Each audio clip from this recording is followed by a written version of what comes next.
फिर कबीर साहब कहते हैं, तत्वसार सुमिरन है भाई, जाते यम की तपन बुझाई।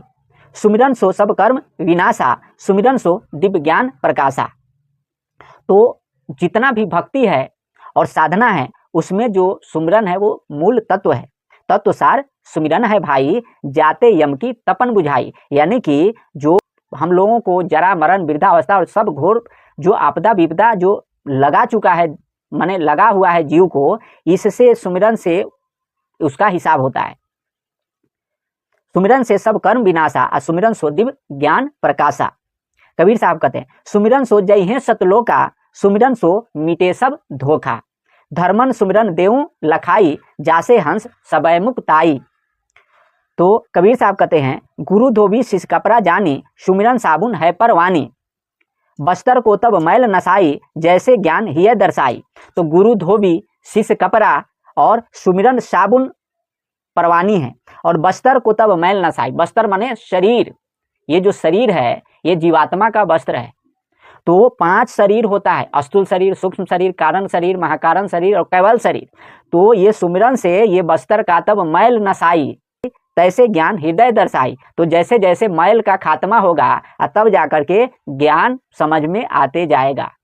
तो सुमिरन करने से पाप का नाश होता है और जो शरीर उज्जवल होता है। तो सुमिरन करने वाले भक्तों को भगवान गीता में बताए हैं। गीता अध्याय 6 के श्लोक 5 में कहते हैं कि अपने द्वारा अपना संसार समुद्र से उद्धार करें और अपने को अधोगति में न डालें, क्योंकि यह मनुष्य आप ही तो अपना मित्र है और आप ही अपना शत्रु है।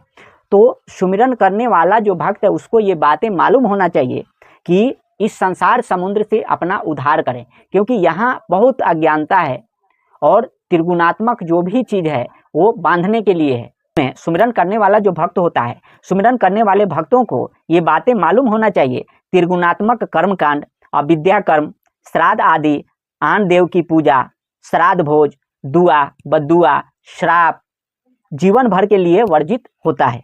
ब्रह्म गायत्री जप करने के बाद तब फ्री टाइम में श्वास सुमिरन श्वास उश्वास के द्वारा किया जाता है। तो इस प्रकार से सुमिरन किया जाता है। पहले सती प्रथा में स्त्रियों को उसके पुरुष मर जाने के बाद जला दिया जाता था। तो किसी ने उसका विरोध किया तो वो चीज खत्म हुआ, जो कि गलत था। उसी प्रकार से ये जो भी है ये जीवात्मा को आध्यात्मिक साधना को छुड़ा करके और अधोगति में ले जाने के लिए बोझ है। तो उसको त्याग करके हम लोग क्यों नहीं आध्यात्मिक साधना करेंगे और यज्ञ के निमित्त जीवन जिएंगे।